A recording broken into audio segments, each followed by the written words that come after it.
నాకు అన్నిటికన్నా చాలా ఇష్టమైన విషయం ఏమిటో తెలుసా కృష్ణ? కుంతీదేవి స్తోత్రం చేస్తుందండి. ఎంత గొప్ప మాట అంది తల్లి నిజంగా.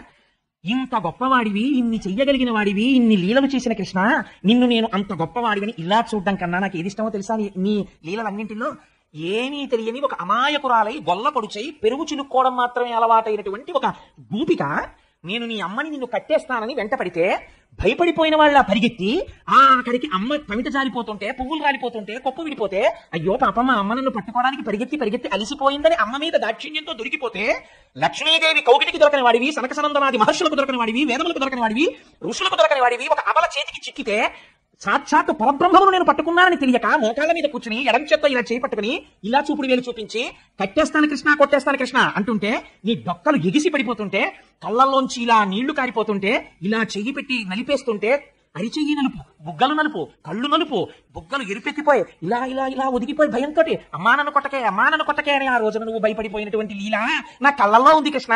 ఎంత లీల చేశావా ఆ రోజున? నువ్వు నటించిన భయం చూసి భయానికి భయం వేసింది.